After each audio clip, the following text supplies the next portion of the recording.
आपके चरणों में कोटि कोटि प्रणाम। महाराज जी, मेरा प्रश्न है कि ईश्वर ने जीवों को बनाया ही क्यों? जब वो स्वयं ही सामर्थ्यवान है तो फिर जीवों देखो, को। पहले समझो, जीव नाम की कोई वस्तु ही नहीं है। जब आप क्यों शब्द कहोगे तो फिर शास्त्र सिद्धांत अगर कभी सुना हो, पढ़ा हो, तो समझ पाओगे। ईश्वर के विषय में प्रश्न करने के लिए पहले शास्त्र स्वाध्याय करना चाहिए। अच्छा, नहीं किए तो फिर संतों की बात मान लेनी चाहिए, उसमें क्यों क्यों क्यों नहीं लगाना चाहिए। क्योंकि श्रद्धा विश्वास के बिना ज्ञान नहीं होता। श्रद्धावान लभते ज्ञानम। भवानी शंकरो वंदे श्रद्धा विश्वास रूपिणो, याभ्याम बिना न पश्यंती सिद्धा स्वांता स्तमीश्वरम। यदि श्रद्धा विश्वास नहीं है तो फिर आपके कोई प्रश्न का उत्तर हो ही नहीं सकता। अगर श्रद्धा विश्वास है तो मान लो कोई जीव नहीं है। जब सृष्टि प्रकट हुई तो उस भगवान के श्वासों से वेदों का प्रादुर्भाव हुआ। वेद के कोई रचयिता नहीं, जैसे भगवान श्री कृष्ण द्वैपायन व्यास देव जी है ना, ये वेद जो है उसका विस्तार किया है, रचा नहीं है। वो तो स्वयं प्रकट वेद हैं। जैसे भगवान प्रकट होते हैं ऐसे वेद प्रकट हुए हैं। वेद कहते हैं कि एको हम बहुश्याम। भगवान ने खेल खेलने का विस्तार किया। क्या? अपने को बहुत रूपों में प्रकट कर दिया। भगवान जिसे ब्रह्म कहते हैं, उससे मूल प्रकृति, मूल प्रकृति से त्रिगुणात्मिका प्रकृति, सतोगुण, रजोगुण, तमोगुण, उससे महतत्व, महतत्व से त्रिविध अहंकार, उसी से त्रिविध अहंकार में जैसे रजोगुण से ब्रह्मा, और शतोगुण से भगवान विष्णु, और तमोगुण से भगवान शिव विनाश। ये फिर सब देवी देवता, सब जीव शक्तियां, जड़ चैतल सब प्रकट हो गया। कहने में देर लगी, प्रकट होने में देर नहीं लगी। इतने में सब कुछ हो गया। एको अहम, एक मैं, बहुश्यामा, बहुत रूपों में हो जाऊं, इस संकल्प से तत्काल अनंत ब्रह्मांडों का सृजन हो गया। वही भगवान। अब शर्त रख दी गई, इतने रूपों में वही हैं। 84 लाख योनियां हैं। 83,99,999 योनि में तुम मुक्त नहीं हो सकते। एक केवल गेट रखा गया है, मनुष्य योनि। तुम वही हो, दूसरे नहीं हो। निकलो इससे। पर ये रचना ऐसी है कि जब इसमें आए तो हम भूल गए कि हम कौन हैं।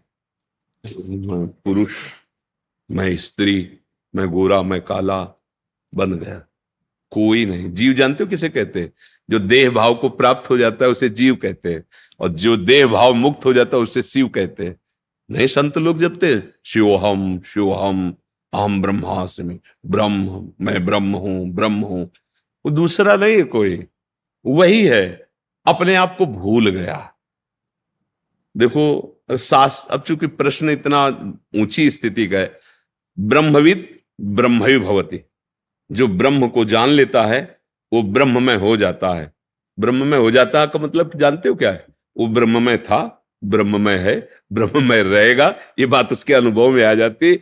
ये ब्रह्म ज्ञान में बाधक है।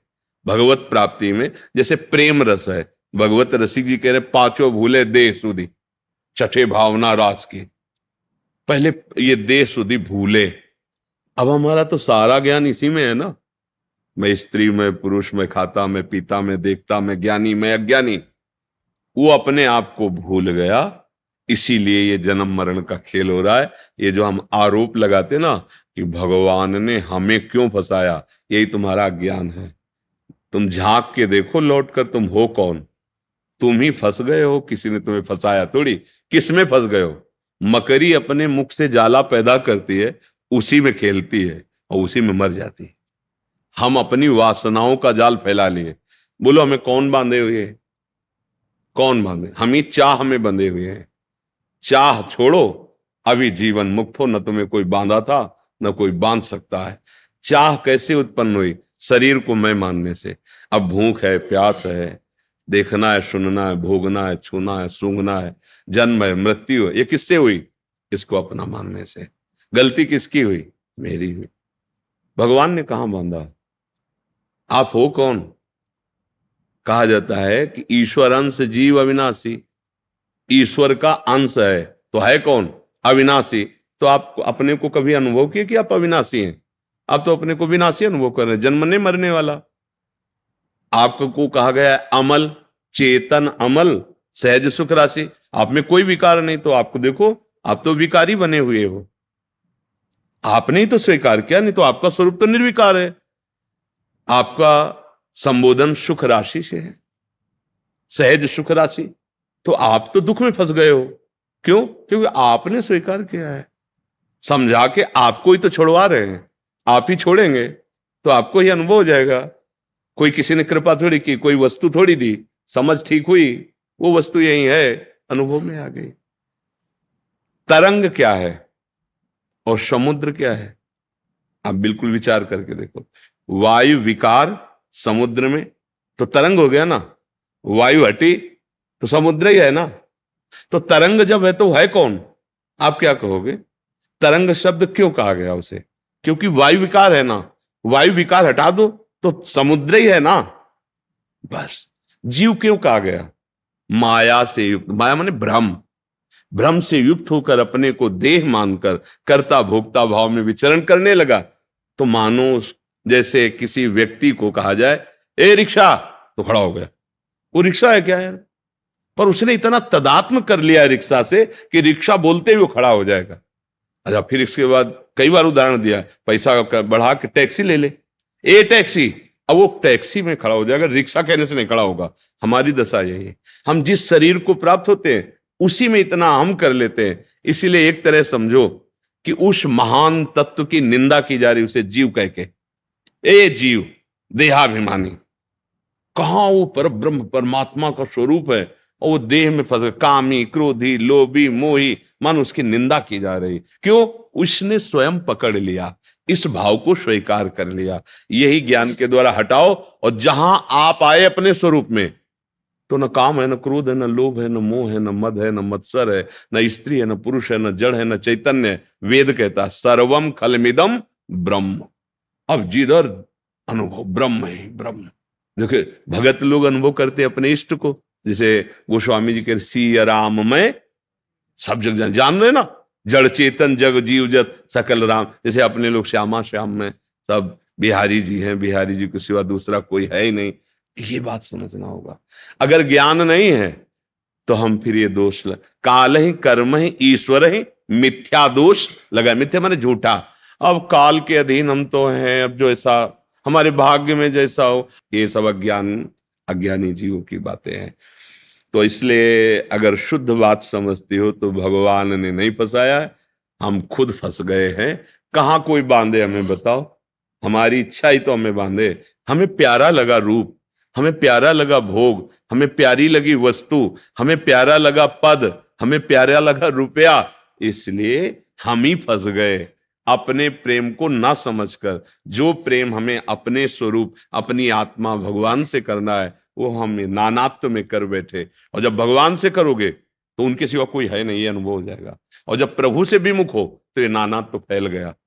ये अज्ञान मिटाए बिना इस प्रश्न के उत्तर को सुन के भी आप समझ नहीं पाएंगे। बिना हृदय पवित्र हुए नहीं समझ। जैसे दर्पण है आपके पास, पर उसमें मल लग गया है, तो आपको अपना रूप दिखाई नहीं देगा। ऐसे ही ज्ञान है आपके अंदर, बुद्धि है, पर ये माया मल से ढक गई है। ये बात आपके अनुभव में नहीं आएगी। वो चींटी के अंदर भी आराम से सोता है, अणुअणियान बड़ा सूक्ष्म है, और महतो महियान, ये अनंत ब्रह्मांड उसके एक रोमकूप में वास करते हैं। एक रुए के छेद में अनंत ब्रह्मांड, ब्रह्मांड निकाया निर्मित माया रोम रोम प्रति। इसलिए भजन के बिना ये अध्यात्म नहीं जाना जा सकता। अगर आप भजन अच्छे से करोगे, गंदे आचरण नहीं करोगे, तो आपको खुद समझ में आने लगेगा। नहीं, हमारी बात आपको एक कहानी सी लगेगी। ऐसा कैसे हो सकता है? ऐसा कैसे हो सकता है? ऐसा हो सकता है। जो ऐसा नहीं हो सकता वो भी हो सकता है, जो ऐसा कभी नहीं हो सकता वो भी हो सकता है। कर तुम अकर तुम अन्यथा कर तुम सर्व समर्था सा ईश्वरा। अभी जाने क्या हो, जहां सुई का धागा नहीं जाता वहां से ब्रह्मांड पार कर दे, उसे भगवान कहते हैं। वो इतना सामर्थ्यशाली है। इसलिए बहुत बहुत बहुत होश में तही। एक बार सुदामा जी महाराज द्वारिकाधीश से फिर बार बार मिलने ही जाते थे। तो एक बार समुद्र स्नान करने जा रहे थे, तो सुदामा जी ने कहा, प्रभु बहुत ऋषि मुनि कहते आपकी माया बड़ी विचित्र है, बड़ी भयावह है। अब हमको दिखाओ तुम्हारी माया है क्या, माया क्या है। भगवान ने कहा पहले समुद्र में स्नान कर लेते हैं, फिर बाद में बैठ के बात करेंगे। सुदामा जी और प्रभु ऐसे पास ही पास डुबकी मारे। जो ही डुबकी मारे तो सुदामा जी ने देखा कि एक राज्य में वो पहुंच गए। बड़ा सुंदर नगर है। सुदामा जी का स्वागत हुआ, बड़ा सुंदर रूप। राजा ने माथा रख के प्रणाम किया, आओ महाराज। हमें बड़ा अच्छा लग रहा है। और राजकुमारी इतनी सुंदर। बोले महाराज बस हम वर ही खोज रहे थे, आप जैसा वर, भगवान का भक्त, हम तो निहाल हो गए। हमारी कन्या स्वीकार को, उनकी स्वीकृति की जरूरत नहीं, जबरदस्ती ब्याह हो गया। महल और सब हाल, कई लड़का बच्चा हुए। बाद में पत्नी मर गई, 10वें वर्ष व्यतीत हो गए। पत्नी जब मरी तो वहां का धर्म था, राजा ने बताया कि जैसे पूर्व में अपने यहाँ पति पधार जाए तो पत्नी सती हो जाती थी, वहां अगर स्त्री पधार जाए तो जबरदस्ती पुरुष को जलाया जाता था। तो अब चिता में बांध दिए गए सुदामा। अब लगा कि जिंदा जला दिए जाएंगे, तो बड़ी जोर से पुकारा, हे श्री कृष्ण रक्षा करो। तो भगवान ने ऐसे उठाया समुद्र से, बड़ी लंबी डुबकी मारी। बोले प्रभु अरे यहाँ ब्याह हो गया, लड़का बच्चा हो गया हमको। बोले अभी अभी हमने जो डुबकी मारी थी अभी दोबारा नहीं मारी है, तुम्हारे उछरने को देख रहे, इतने में देख लिया। इतने में क्या देख लिया, ब्याह हो गया, लड़का बच्चा हो गया। ये है माया। कुछ जैसे स्वप्न में हम देखते हैं ना, कुछ नहीं होता, पर जगने के बाद अनुभव होता, स्वप्न में तो अनुभव नहीं होता। ऐसे ही वर्तमान में हम माया ग्रसित बुद्धि से हैं, हमें सब सत्य दिखाई दे रहा है। जब ज्ञान हो जाएगा तो सच्ची मानो, आपको भी ऐसा अनुभव होगा। पर बिना, जैसे स्वप्न में कोई चाकू मार रहा है, अब उसको आप बचा नहीं सकते बाहर से, कि आप न जाने कितने सैनिक बुला लो, जो चाहो कर लो, आप उसको नहीं बचा सकते। वो कैसे बचा लें, बस जगा दो उसको। अब न चाकू है, न मारने वाला, न मरने वाला, खुद वही अकेले था। शरीर ये पड़ा हुआ है सैया में, कहीं कुछ नहीं, बड़ा ऐसी रूम है, पर चाकू पूरी गले में घुस रही थी और वो रो रहा था, मर रहा था, भयभीत हो रहा था। कुछ नहीं, बस जगा दो उसको, कोई औषधि की जरूरत है। अरे यार, ऐसा नहीं होगा, अरे यार, तो जे ही जाने जग जाए हेराई। जैसे पूरा स्वप्न खत्म, दुख खत्म। जो सपने सिर काटे कोई, बिन जागे दुख दूर न हो। और जगह तो सब खत्म। ऐसे शुद्ध ज्ञान हो जाने पर ये कोई प्रपंच नहीं है, एकमात्र भगवान है। देखो कहीं ना कहीं अपने सबके ऊपर प्रभु की कृपा है। इस कृपा का प्रमाण है कि हमें मनुष्य देह मिला। ये बिना कृपा के नहीं मिलता। जैसे कर्मों से सुख और दुख का विधान पाया गया है, लेकिन मनुष्य शरीर एक कृपा से मिलता है। इसका बड़े भाग मानुष तन पावा, सुर दुर्लभ सदग्रंथन गावा, साधन धाम मोक्ष कर द्वारा, पाए न जे परलोक समारा, सो परत्र दुख पावई, सिर धुनि धुनि पछताए, कालहि कर्महि ईश्वर मिथ्या दोष लगाए। भागवत में का दुर्लभो मानुषो देहो, देही नाम क्षण भंगुरहा, तत्रापि दुर्लभम मन्नेत वैकुंठ प्रिय दर्शनम। भगवान की कृपा से दुर्लभ मानव देह मिला है। मानव देह में हमें कर्तव्य कर्म मिला है। जैसे आप हमारे किसी राजकीय विभाग में, कोई न्याय विभाग में, कोई शासन विभाग में, ये पूरी सृष्टि हमारे श्री भगवान की है। उसमें जो भी सेवा मिली है वो भगवान की पूजा है, वो सेवा भगवान की ही है। बस इसमें हमें लक्ष्य रखना है कि हमारे जीवन का परम लक्ष्य है कि हमारे द्वारा धर्म विरुद्ध कोई आचरण न बने। और अगर भगवद स्मृति परायण धर्मयुक्त जीवन व्यतीत हो जाए तो जो जहां है वहीं से उसे भगवत प्राप्ति हो जाएगी। हमें शास्त्र सम्मत बात कहते हैं। अगर हम अधर्माचरण करेंगे, शास्त्र के विधान सिद्धांत के विपरीत या कानून के विपरीत, तो वो अधर्माचरण हमें कभी सुख और शांति ये नहीं प्रदान करेगा। चाहे जितना धन हो, चाहे जितना बड़ा पद हो, यदि हृदय शीतल नहीं है, हृदय शांत नहीं है, तो सुख किसे कहते हैं? अशांतस्य कुतः सुखम।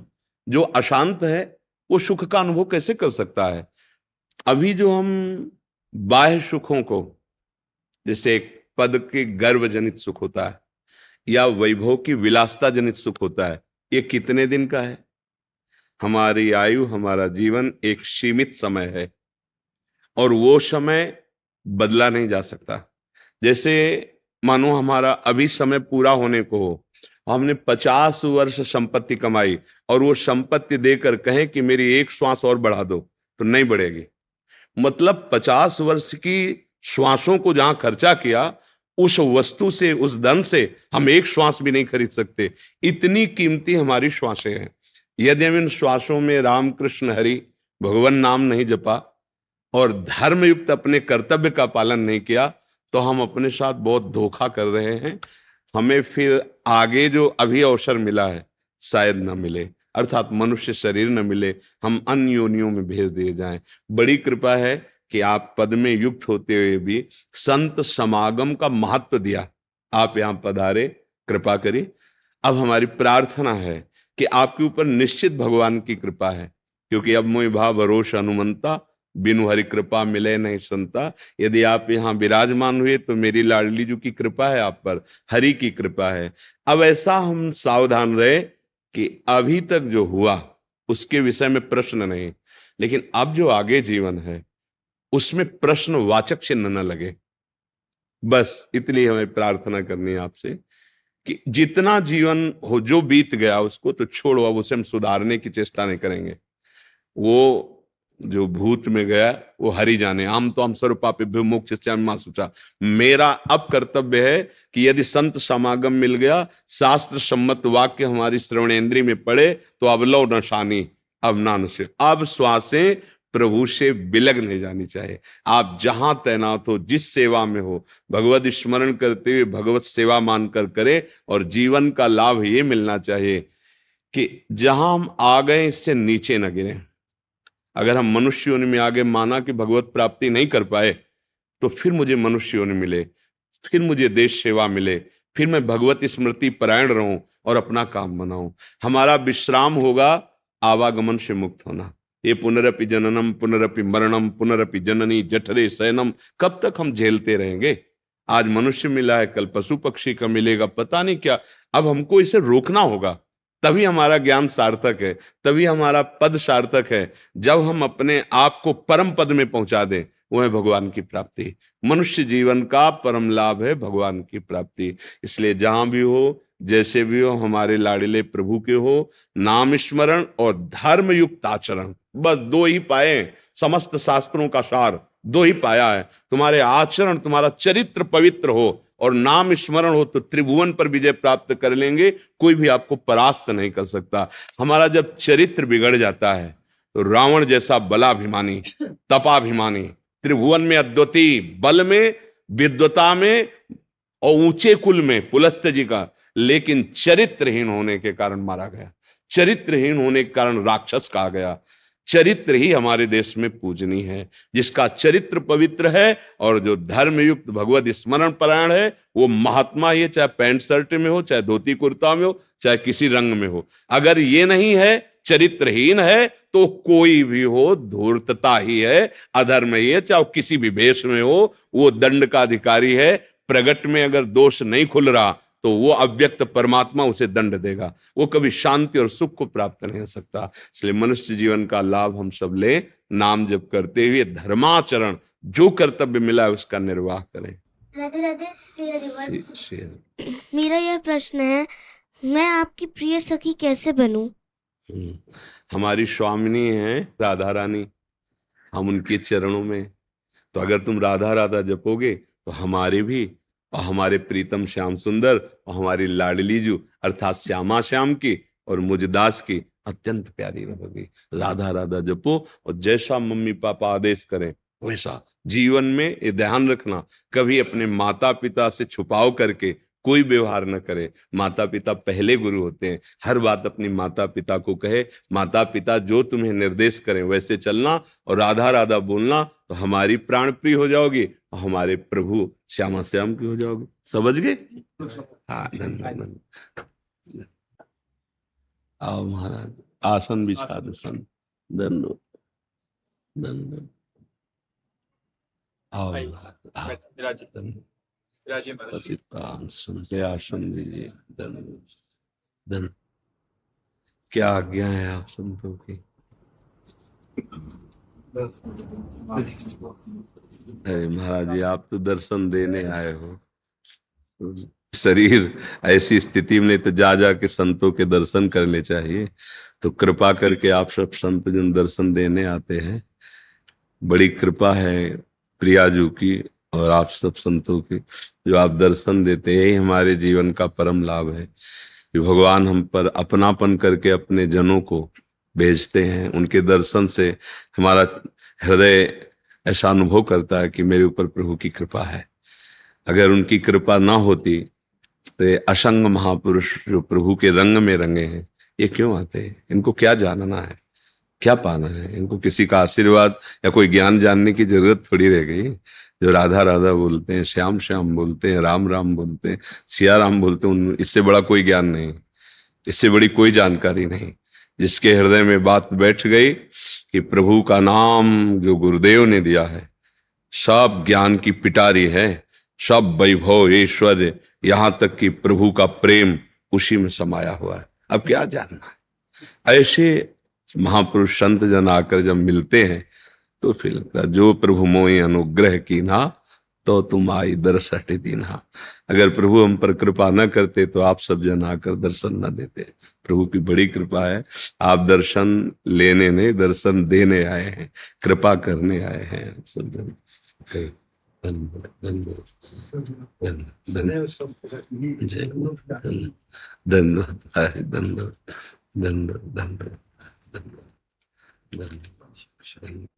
महाराज जी राधे राधे। महाराज जी आपकी अनुमति हो एक बात कहना चाहता हूँ। मैं 7 वर्ष से घबराहट की इतनी भयंकर पीड़ा से गुजर रहा था।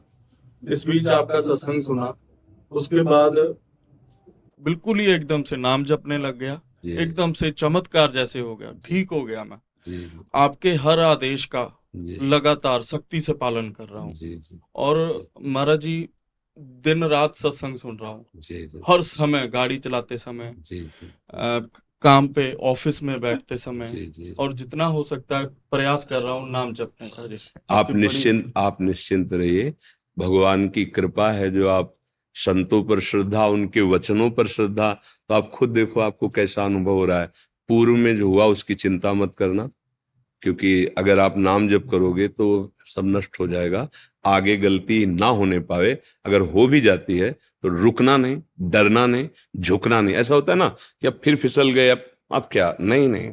अगर कभी गलती हो जाती है तो हमें टूटना नहीं चाहिए। 1000 बार गलती हो, हमको उत्साह पूर्वक रौंदना है। ये जो गलती कराने वाले दोष हैं इनको हम रौंदेंगे। हमारे पास नाम है, हमारे पास गुरु का बल है, भगवान का आश्रय है। बस निराश मत होना, बहुत कृपा है। इसी जन्म में यदि भगवत प्राप्ति हो जाए तो जीत गए यार। न जाने कौन कौन सी योनियों में गए, आज हमें मनुष्य योनि मिली, फिर हम गंदे आचरण करके फिर गिर रहे हैं। भगवत कृपा हुई जो आप संभल रहे हो, ऐसा संभलो कि अब गिरने के चांस न रह जाए। उस महान कृपालु वो है, कोई ऐसी जगह नहीं जाना हो, वो है। देखो खुद आप अनुभव करो, उसकी बात मान गए तो आपको कैसा लग रहा है, और अगर वो मिल जाए, उसके जन तुम्हें कैसे लग रहे हैं जो उनके तुच्छ दास हैं, अगर वो मालिक तो कैसा लगेगा। निहाल हो जाओ, क्योंकि उसी के बच्चे हो, उसी के अंश हो। उससे विमुख होने के कारण ये सब माया हमें परेशान कर रही। जहां सन्मुख हुए तो ई परलोक सकल सुख पावत, इस लोक में भी है परलोक में भी है। मितेश सोनी जी गुजरात से। राधे राधे। राधे राधे महाराज जी। महाराज जी, कर्म का फल सबको मिलता है, चाहे बुरा हो या अच्छा, लेकिन कुछ बुरे कर्म जैसे भ्रष्टाचार, बलात्कार और हत्या, ऐसे कर्मों का फल कई बार देखा गया है कि इस जन्म में तो मिलता ही नहीं है। तो इसकी वजह से समाज में ऐसे कर्म करने, आप कितना देख पाए, आपकी दृष्टि कितनी, किसका प्रश्न है, आपकी दृष्टि कितनी है। जब चोरी किया पुलिस पकड़ के ले गई तो 2-4 थप्पड़ रास्ते वाले देखे, लेकिन थाने के अंदर जो उसके, और इसके बाद जो वहां कानूनी सजा होकर पूरे जीवन भर जो उसको दंड मिलता है, आपकी दृष्टि वहां तो नहीं है ना। ऐसे जैसे पाप कर्म कर रहे इस समय, पुण्य कर्म का प्रताप चल रहा है तो एक कांटा भी नहीं लगेगा। जब तक वो पुण्य है तब तक चलता रहेगा। इसके बाद जब वो पुण्य खत्म होगा, जिसके प्रभाव से बच रहे थे, और पूर्व का पाप और अभी का पाप ये दोनों मिलेंगे, उसके देखने लायक अपनी दृष्टि नहीं ना। अगर दिव्य दृष्टि हो तो देखने को मिल जाए, और अपने पास दिव्य दृष्टि तो है नहीं। भाई इतना देखा कि हथकड़ी लगा के थाने के अंदर ले गए, उसको फिर ले जाते थे न्यायालय में। वहां जो दंड मिलता, क्या सभा में फांसी दी जाती है क्या? एकांत में दी जाती ना। ऐसे आपने पाप जो किया है उसका फल एकांत देश है नरक, उसमें दंड मिलता है। और फिर कुछ जो पाप बचते हैं फिर उनके अनुसार उसका अगला जन्म कर दिया जाता है। तो ये तो ज्ञानी जन देख पाते हैं जिनकी दिव्य दृष्टि है। अपने लोग ने बगैर चाह तो ऐसी रहती कि इसने पाप किया तो अभी दंड मिलना चाहिए, पर वो ऐसा नहीं है। अगर बहुत भारी अपराध बन गया तो फिर आयु क्षीण हो जाती है, तत्कालिक दंड मिल जाता है। जैसे पूर्व में हमको बताया गया था कि जो उन्होंने गलती की थी ना, दूसरे दिन सुबह ही ऐसा उनका तत्कालिक महापाप बन गया, और पुण्य उनका सपोर्ट नहीं कर पाया। नहीं तो अगर पुण्य सपोर्ट करता तो न्यायालय में बात जाती, वर्षों चलता, फिर उनको दंड मिलता। ऐसा है। ये भागवतिक विधान बड़ा सूक्ष्म है, ये निर्णय होता है ज्ञान के द्वारा। अब अपनी अज्ञान बुद्धि से उसका कोई बहुत धर्मात्मा है, बहुत अच्छे से चलता है, और पग पग पर उसको विपत्ति देखी जाती है, परेशानी देखी जाती है, तो ऐसा लगता है क्या होगा, बड़ा दान पुण्य करता है, भजन करता है, धर्म से चलता है, इतना दुख देते हैं। और वो अगला आदमी जो है मस्ती कर रहा है, धर्म का उल्लंघन कर रहा है और बड़े मौज से रह रहा है, तो विपरीत दशाएं देखी जाती है। आज का सत्संग सुना था क्या आपने? सुना था ना? हाँ, तो बस सत्संग से जो विवेक प्राप्त होता है उसी से समझा जा सकता है। धृतराष्ट्र जी ने यही प्रश्न किया था कि जो धर्म आचरण नहीं करते हैं और पाप करते हैं, और एक होते हैं धर्म भी करते हैं और पाप भी करते हैं, तो क्या उसका पुण्य वाला कार्य उसके पाप को नष्ट कर देता है क्या?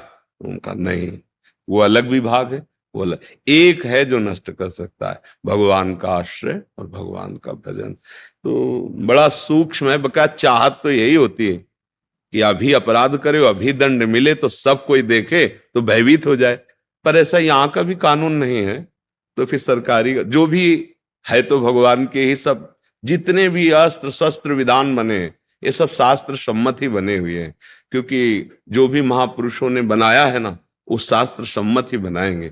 चाहे वो धनुर्वेद हो, मतलब अस्त्र विद्या हो, चाहे वो आयुर्वेद हो अथवा डॉक्टरी हो, या जो भी विधान है वो सब वेद हैं, शास्त्र हैं, उन्हीं को लेकर रूपांतरित करके बनाया गया है। तो अपने लोगों को नहीं देखने को मिलता। जो आदमी इतना गंदी तरह से किसी की हत्या करे उसको दंड तो मिलता है, बड़ा भयानक दंड मिलता है। अब बोलो जिसको ये पता चल गया कि 10 दिन बाद तेरी फांसी है और 10 बजे होगी, अब वो प्रतिपल मरेगा, कितना भयानक कष्ट उसको है। इसलिए तो शारीरिक दंड मिला, इसके बाद उसको नारकी दंड मिलेगा। जैसे थाने में पिटाई हुई तो पूरा हिसाब थोड़ी हो गया, अभी तो न्यायालय से दंड विभाग उसे दंड निश्चित करेगा और फिर जेल में मिलेगा। तो इसलिए बहुत डरना चाहिए कि हमसे पाप कर्म ना हो। पर वो माया इतनी विचित्र है कि हो ही जाते हैं। अगर नाम जप करता रहे तो जो पाप हो गए हैं वो भी नष्ट हो जाएंगे, और बुद्धि इतनी शुद्ध हो जाएगी कि आपकी रुचि नहीं रह जाएगी। जैसे देखो कई लोग हैं पीछे शराब पीते रहे, अब वो सत्संग सुने तो कहते हैं हमारी रुचि नहीं है, हमें मतलब, तो कई बार हम नहीं छोड़ पाते, जानबूझ के नहीं छोड़ पाते, जानते गलत है। तो उसका कारण होता है हमारे अंदर बल की कमी हो गई है। जो अध्यात्म बल है जिसके द्वारा हम इंद्रियों को रोक सकते हैं, वो विषय सेवन से नष्ट हो गया है। अब हमको अध्यात्म बल पाना है, तो नाम जप से, साधु सेवा, अन्य जीवों की सेवा, माता पिता की सेवा, अच्छे आचरण, इनसे आप में तेज आ जाएगा, अध्यात्म बल आ जाए। शरीर भले रुग्ण हो, मतलब शरीर रोग से लेकिन अंदर से कोई दुखानुभूति नहीं होगी, एक आनंद बना रहेगा। और ये शरीर तो जाएगा, चाहे स्वस्थ हो चाहे बीमार हो। अब जहां जाएगा तो बहुत बढ़िया कमाई की है, इसलिए बहुत आनंद रहेगा। और ऐसी कमाई की जो बहुत बुरी है तो फिर बहुत दुख मिलेगा। अब अपने तो देख लिए कि सजा हो गई, पर उसको क्या बीतती है, परिवार से बिलग, स्वतंत्रता रहित, जो मिले वही खाना, और वहां भी ऐसे ही लोगों का संग जो अधर्माचरण करके गए अब कितना जीवन नर्क में, अपने प्रिय से आप बैठ करके बात नहीं कर सकते, पर्दा लगा है जाली का, लोहे के, इधर से आप बात करो, इधर से आप बात, क्या जीवन। सोचो, यहां दंड मिलता है ना, ये नहीं कि यहां मिला तो पूरे मुक्त हो गए, ऐसा भी नहीं। जैसे थाने में पिटाई हुई तो पूरे नहीं मुक्त हुए, जेल में। ऐसे ही अगर महत अपराध बन गया है तो अभी इसका और दंड मिलेगा नरक योनि में जाके। तभी तो महापुरुष जन कहते हैं डरते रहो, कोई अपराध न बने, कोई गलती न बने, मनुष्य जीवन मिला है। बड़ी मनमानी आचरण हो जाते हैं। जब भजन नहीं होता तो शासन कौन करे? भजन है तो बुद्धि डरती है, एक एक बात में डर, नहीं ऐसी गलती हो गई तो हमारा भजन छूट जाएगा, हमारी गति बिगड़ जाएगी, हमारे सुख नष्ट हो जाएंगे। इसलिए धैर्यपूर्वक नाम जप करते हुए होश से चले। इतना तो हमें लगता है सबको पता है कि ये गलत है, गलत का तो हमें लगता है पता तो है ही है, क्योंकि अपने जब कोई गलत सोचे हैं तो अंदर से आ गया कि ये गलत है। इसका मतलब अंदर बैठा है निर्णायक और वो संकेत तो कर ही देता है गलत है, पे अपने लोग प्रमादवश अवहेलना कर देते हैं। कई बार देखा है, हर छोटी बात का उत्तर अंदर से मिलता है। अपने को लगा हाथ पवित्र हैं और श्री जी की सेवा में जा रहे हैं, अब अंदर से यार नहीं पहले हाथ धोइए, नहीं तो कोई हमारा पवित्र थोड़ी है, और आप चले गए, नहीं माना उसकी बात। वो बता, आपको हर संकेत मिलेगा। अगर आप अंतर्मुख थोड़ा जानते हैं इंद्रियों को करना, तो आप देख लो हर प्रश्न का उत्तर आपके अंदर मिल जाएगा। आप अच्छे कार्य करने चलते हृदय शीतल हो जाएगा और बुद्धि प्रसन्न होगी। बुरे कार्य तो एक चिंता, एक भय, एक विषाद, और अंदर से प्रेरणा, मत करो यार ये ठीक नहीं, पर हम नहीं मानते, कर बैठते। तो जो कर बैठते हैं नहीं मानते, उसमें हमारी कमजोरी है। उस कमजोरी को दूर करता है भजन। श्री हरिवंश नाम बल लाओ। अब भजन बल से हो नहीं करना तो नहीं करना, जब मर जाऊं अब खत्म, इसके आगे कोई दुख दे नहीं सकता मन। जब हमने मरना स्वीकार कर लिया, मृत्यु जनित सुख दुख को, तो अभी मन हमें क्या भयभीत करेगा? नहीं कर सकता, बुरा आचरण नहीं करूंगा, धर्म से चलूंगा, ये सब ठीक हो जाएंगे। पर हमारे निश्चय में दम नहीं है। आज निश्चय करते हैं और कल हमारा निश्चय टूट जाता है, क्योंकि हमारे अंदर वास्तविक बल नहीं है। वो बल है मेरे बल सी वृंदावन रानी, प्रियालाल की शरण होकर नाम जप करते। बहुत बढ़िया कमाई करो, मनुष्य शरीर केवल कमाई के लिए मिला, गंवाने के लिए नहीं।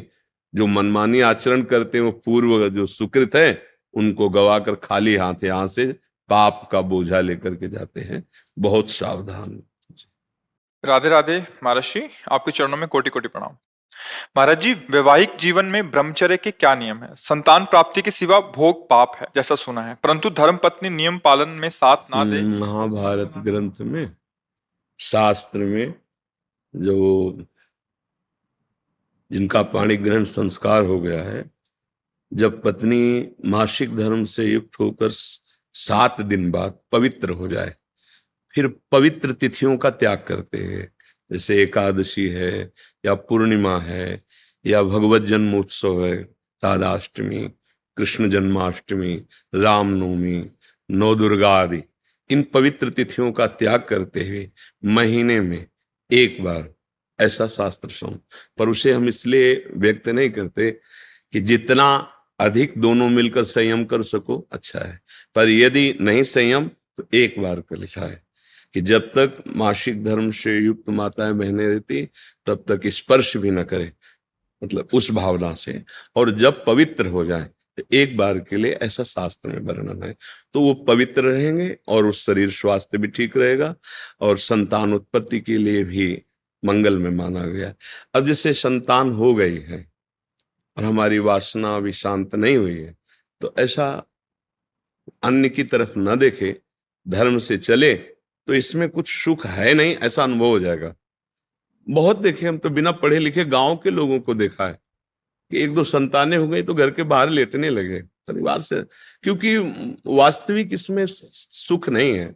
हमारा जो मन है जिस सुख की चाह कर रहा है, आप खुद देखो, गृहस्थ हो आप लोग, आपको हर बार एक नई तृष्णा जगती है, एक नया चाव भोगने का होता है, वो चिंतन के कारण। ऐसे इस शरीर से नहीं तो इस शरीर से, इस प्रक्रिया से तो नहीं इस प्रक्रिया, और उन प्रक्रियाओं को, उन शरीरों को भोगता है, पर फिर भी एक नई तृष्णा, मतलब सुख नहीं मिला। नहीं तो ऐसा ना जैसे हम प्यासे, पानी मिल जाए हाँ भाई, तृप्ति हो गई। जैसे केवट जी कह रहे हैं, अब कछुनाथ न चाहिए मोरे। तो हमारा जो मन सुख मांग रहा है, वास्तविक वो सुख निरंतर वाला मांग रहा है, जिसमें दुख का लेश न हो और आनंद ही आनंद हो। अब हमारा ज्ञान के कारण चिंतन बदल गया, हम देहाभिमान भाव से हो गए कि मैं पुरुष हूं। अब हमारी मांग 5 ज्ञानेंद्रियों और मन के सहित मना कष्टान इंद्रियाणी प्रकृति स्थान कर सती। अब वो प्रकृति से सुख चाहने लगा, हर इंद्रिय अब हमारी प्रकृति भोग में। और इसका नाम भगवान ने गीता में रखा है दुखालयम अशाश्वतम। तो हर भोग का अंतिम परिणाम खाली हाथ, अशांति और भारी भोग तृष्णा। जो जितना भोगता है उतना ही कामी होता जाता है। जैसे आग में घी डालते रहो तो बढ़ेगी ना, ऐसे भोग तृष्णा है। तो अपनी भोग तृष्णा हम पूरी त्याग नहीं सकते, इसलिए हमारे को प्रवृत्ति मार्ग मिला है। गृहस्थ धर्म, पाणिग्रहण संस्कार, धर्म पूर्वक पत्नी को स्वीकार करके दोनों एक दूसरे की मनोवृत्तियों को मिलान करें, धर्मयुक्त, अर्थात एक दूसरे से प्रेम बनाए हुए आजीवन, अन्य दूसरे का कैसी भाव से। तो जितना अधर्माचरण होगा उतनी वासना बढ़ती चली जाएगी, और जितना धर्माचरण होगा तो धर्म के प्रभाव से वासना शांत होती चली जाएगी। तो इसीलिए व्रत नियम लगा दिया गया कि आपने जो पाणी ग्रहण किया है बस उसमें, और उसमें भी 1 महीने में एक बार, जो हमने शास्त्रों में पढ़ा कि मासिक धर्म के 7 दिन, 7-8 दिन तक बिल्कुल नहीं, और जब वो पवित्र हो जाए तब फिर ऐसा करें। ऐसा अभी परसों ही वो चीजें हम सुनाते इसलिए नहीं है कि भ्रष्टाचार बढ़ा हुआ, कौन धर्म की बात मानेगा। गर्लफ्रेंड बॉयफ्रेंड, आज ब्रेकअप दूसरे के साथ, फिर कल उससे, ये क्या है, ये क्या है? ये संस्कार है हमारी नई पीढ़ी के। इस पर इसलिए हमारा बिल्कुल हमारा हृदय जल जाता है। आप लोग क्या कर रहे हो अपने जीवन के साथ? खिलवाड़ कर रहे हो। जब तुम ऐसे हो फिर पाणी ग्रहण करोगे तो तुम्हें प्रीति होगी अपने पति से, तुम्हें प्रीति होगी अपनी पत्नी से, तुम्हारा भाव बनेगा? बिल्कुल नहीं बनेगा। पूरी गृहस्थी चौपट, पूरा हमारा जीवन चौपट हो जाएगा। नई नई चाट लग गई है। हम कई बार उदाहरण में दिया है कि यदि आपका होटलों में खाने का अभ्यास बन गया ना तो घर की रसोई अच्छी नहीं लगेगी। ध्यान रखना, अगर एक पत्नी से चलोगे व्रत लेकर धर्म से, एक सीमा, और धर्म की पूर्ति के लिए संतान उत्पत्ति क्रिया, और बाद में निवृत्त होकर भगवान को प्राप्त करना। अगर आप व्यभिचार करेंगे तो इतनी आसक्ति बढ़ जाएगी, आप लोगों को क्या बताना है। अवस्थाएं हो रही पर मन की दशा को देखो क्या है। पैसा है तो आप पैसे के बल से कौन सा व्यभिचार कर रहे हैं, आप देख लो ना, अपने जीवन को देख लो। हमें क्या बताने की जरूरत है, क्योंकि हम तो शास्त्र के इशारे को देखते हैं कि अगर मन भगवान में नहीं लगा तो तुम चाहे 90 वर्ष के हो, वही मन मांगेगा जो जीवन भर मांगा है। तुम्हारी वासना तुम्हें जलाएगी, भ्रष्ट करेगी, नीचे गिराएगी। इसलिए भाई अब हमारा तो इस विषय में बोलने की हिम्मत ही नहीं रह गई है। हिम्मत तो तब हो ना जब आपके आचरण पवित्र हो। 20-25 तक पहुंचते पहुंचते आपने अपना सर्वनाश कर दिया अन्य क्रियाओं से, अन्य वासनाओं से। कैसे बताए, कैसे बताए, कैसे तुम पवित्र होगे, कैसे तुम्हारा जीवन पवित्र, कैसे गृहस्थ धर्म तुम्हारा वो अपनी तरफ, आप अपनी तरफ, ये गृहस्थी है। अरे दोनों एक, चाहे दुख आवे चाहे सुख आवे, बाहु से बाहु मिला करके आगे बढ़ते हुए धर्म पूर्वक, तो संतानें पवित्र उत्पन्न होंगी, समाज में आप सुख वर्धन करने वाले बनेंगे। नहीं आपस में एक दूसरे से विरोध होगा और फिर तो बच्चा समय तो ऐसा आ रहा है कि अब धर्म ग्रंथों में जो लिखा हुआ है वो लिखा हुआ ही केवल है। विदुर जी महाराज के वचन है कि जब स्त्री मासिक धर्म से पवित्र हो जाए तब पुरुष संतानोत्पत्ति की भावना से, अब मान लो संतानोत्पत्ति नहीं चाहिए, अब वासना है, तो अन्य जगह जाने की जरूरत नहीं है। आपने धर्म पूर्वक दोनों ने स्वीकार किया है, वहां कोई पाप नहीं होगा। अन्य जगह पाप हो जाएगा, अन्य जगह बुद्धि भ्रष्ट हो जाएगी। और अगर दोनों मिलकर धीरे धीरे इसके रहस्य को जान जाओ, किसमें सुख नहीं, अंतराय बढ़ाते चले जाओ, तो दोनों महात्मा हो जाओगे, दोनों भगवत प्राप्ति के योग्य हो जाओगे। ऐसे चला है। देखो प्रीति में सुख है,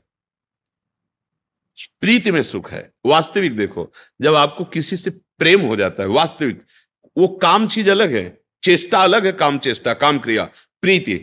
तो प्रीति में उसके दर्शन से, संभाषण से, उसको खिलाने से, पिलाने से, उसको सुख देने से एक हृदय में विशेष आनंद आता है। अपने प्यारे को सुखी देख करके एक सुख आता। अब यहां क्या है, अपने प्यारे से प्यार नहीं है, स्वार्थ खेल रहा है, वासना खेल रही है। आप देखो ना, नहीं ऐसा नहीं हुआ है।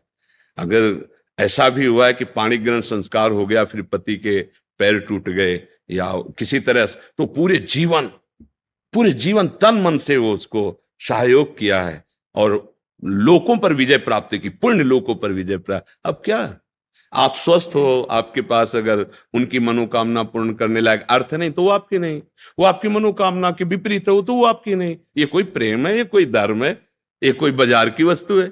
आज का समाज, भगवान बचावे, हमारी मति गति के तो परे है, पर आप सब हमारे घर के हैं, आप हमारी आत्मा हैं, इसलिए हम सलाह देते हैं, जो हुआ सो हुआ, अब सुधार लो। ऐसे आचरणों से किसी को ना यहां शांति मिलेगी ना परलोक में शांति मिलेगी, बिल्कुल नहीं। ये सब अधर्माचरण है। धर्म पूर्वक चलोगे तो निश्चित जो एक योगी को परमात्मा मिलता वही आपको मिल जाएगा, क्योंकि आपका मार्ग प्रवृत्ति मार्ग है। धर्म पूर्वक पाणी ग्रहण संस्कार करो, अतिथि सेवा, साधु सेवा, परिवार सेवा, समाज सेवा, देश सेवा करते हुए भगवत प्राप्त हो। दोनों की बात है, लक्ष्य दोनों का भगवत प्राप्ति, मंगल है, धर्म है। तो अपने अपने धर्म से चला जाए तो आज भी शांति है, विश्राम है। देखो, आपको केवल अपनी पत्नी से प्यार हो और उसको केवल आपसे प्यार हो, आप पूरा काम करके आए 10-12 घंटा बाहर से, जब घर आएंगे ना तो देखने मात्र से थकान मिट जाएगी। प्यार का एक व्यवहार, प्यार का एक वातावरण और संबंध नहीं, केवल आप देखने को पति पत्नी हो। तो जब थकित आएंगे तो आग तुम्हारे हृदय जल जाएगा। उसका अलग व्यवहार, उसका अलग व्यवहार, क्या जीवन। अब सोचो, प्रवृत्ति स्वीकार किया तो क्या जीवन। अब वो कैसे स्वीकार करे आपको, या आप उसे कैसे स्वीकार करे? आपके पास पैसा है, दसियों लोगों से आपका व्यवहार है, अब मानसिकताएं बदल रही हैं बहुत बहुत। इसलिए अगर मंगल चाहते हो यहां और वहां तो होश में हो जाओ, नहीं हर कर्म का फल आपको मिलेगा। तो देखते हो ना, जेल में आ जाकर जानकारी करो तो आधे से ज्यादा लोग इसी में बंद हैं। तो जब यहाँ की जेल कानून, तो आपको परमार्थ का जो अध्यात्म का है जो निर्णय है वो तो दंड मिलेगा ही। ऐसा नहीं है कि जो मनावे सो कर लो। इसलिए धर्म से चलो, नाम जप करो, पवित्र भोजन पाओ। और ये जरूर ध्यान रखो, अगर आप अपने माता पिता की सेवा नहीं की, जो घर में वयोवृद्ध जन है, जो अब वास्तविक उनको आपकी जरूरत है, तो आप कितना भी धन कमा लो कभी शांति प्राप्त नहीं कर सकते। जिसने अपने माता पिता को वृद्धावस्था में दुत्कार दिया, उनकी सेवा नहीं की, कोई भी हो कहीं भी हो, उनकी जो पोषण वृत्ति तुम्हारे प्रति वो तो कभी साथ देगी नहीं। चाहे जितना वो कष्ट में, वो यही चाहेंगे मेरे बच्चा और बहू सुखी रहें। लेकिन सिस्टम, जो विधान है, वो आपको चैन नहीं लेने देगा। आपके बच्चों के ऐसे आचरण आगे होंगे कि आप जिंदा जलोगे हृदय में देख देख कर और अशांत रहोगे। बहुत धर्म से चलो, माता पिता साक्षात भगवान है। कैसा प्यार दिया है यार, मेहनत करके एक एक पैसा जोड़कर ट्यूशन पढ़ाया, पढ़ा लिखा, अब नौकरी मिल गई, और वो जो पूरा जीवन आपके लिए, अब वो आपको खटकने लगे हैं। नहीं, नया ब्याह किया, देश विदेश घूम रहे हो, उनको पानी की जरूरत है, खवाने पियाने की जरूरत, छोड़, कभी शांति नहीं मिलेगी। माता पिता की सेवा, हाँ धन कमाओ, खूब कमाओ, पढ़े लिखे हो, धर्म पूर्वक, पर नियम ले लो। अगर ब्याह ना हो तो ब्रह्मचर्य रहो, किसी को स्वीकार करो। भोग वासना है तो ब्याह स्वीकार करो, और जिसको स्वीकार करो, फिर अगर वो विपरीत भावना से निकल जाती है तो राधा राधा राधा तेरा मार्ग लग, मतलब मेरे भाग्य में विषय सुख नहीं है, अब मैं निश्चिंत होकर अपने माता पिता की सेवा करूंगा, जैसे भी बनेगा जीवन निर्वाह करूंगा, असत आचरण नहीं करूंगा। अगर फिर कहीं संयोग बन जाता है तो फिर उसे धर्म से स्वीकार कर लो। चलो कलयुग है, फिर स्वीकार, अधर्म आचरण नहीं, व्यभिचार फिर भी नहीं, क्योंकि वो तुम्हारी दुर्गति कर देगा। व्यभिचारी को कभी शुभ गति नहीं होती। और आज शौक है इस बात का, ये नरक की सर्टिफिकेट है। भगवान बोल रहे हैं, त्रिविधम नरकस्येदम द्वारम नाशन मात्मना कामः क्रोधा तथा लोभा तस्मात् देत्यन्ते। काम क्रोध लोभ ये नरक की सर्टिफिकेट है। अगर अधर्म पूर्वक इनका भोग करोगे, जैसे आप अपनी पत्नी से, तो ये धर्म है। अगर अधर्म पूर्वक आप पत्नी से भी अपने अधर्म पूर्वक राक्षसी भाव में आ जाएं तो आप दंड के अधिकारी, यहां भी नहीं अधिकारी, वो जाके शिकायत करे तो आप ये कानून दंड देगा ना। पत्नी है पर आपने राक्षसी प्रवृत्ति का अगर प्रयोग किया तो यहां भी दंड है, तो आप भागवतिक दंड से कैसे बच जाएंगे? बहुत सावधानी से। काम क्रोध मद लोभ सब नाथ नरक के पंथ। ये पैसे के बल से, प्रभाव के बल से व्यभिचार प्रवृत्तियों में उतरना मानो नरक की सर्टिफिकेट। तुम्हारे कर्म तुम्हारे ऊपर लागू हो जाएंगे। आप भले सुधर गए हो, पर वो जो बोया है उसको काटना पड़ेगा। अवश्य में भोक्तव्यम। इसलिए भाई बहुत होश से, भगवान की कृपा है कि हम आप मिलकर धर्मशास्त्र की वार्ता कथन श्रवण कर रहे हैं, तो इसको व्यर्थ न जाने दें। अभी तक जो भूल हुई हुई, अब आगे हम संभाल लें। अगर आगे संभाल लेंगे ना, तो सड़ा गोदाम पीछे करके नया माल लगा दो, वो खत्म हो जाएगा। ये नया है, मंगल कर देगा। हमारा जो गलत आचरण वो हमें बख्शेगा नहीं। अगर भजन नहीं किया, सत आचरण में नहीं चले, माता पिता का दुलार जो हमें मिला उसका हम परोपकार, हम कृतज्ञता, उनको वैसे ही दुलार करें। अब वृद्धावस्था आ रही है, हम इसलिए बोल रहे हैं कि बहुत से उदाहरण हमारे सामने हैं। अब वो शौच चारपाई में ही कर रहे हैं, कोई उठा, नौकर थोड़ी करेगा। नौकर तो क्या बर्ताव करता है, आपको जैसे आपको दुलार उन्होंने किया था, अब अवसर आया है, आप दुलार कर लो, निश्चित मंगल हो जाएगा। लोक परलोक सब बन जाएंगे। धर्म से चलो, नाम जप करो।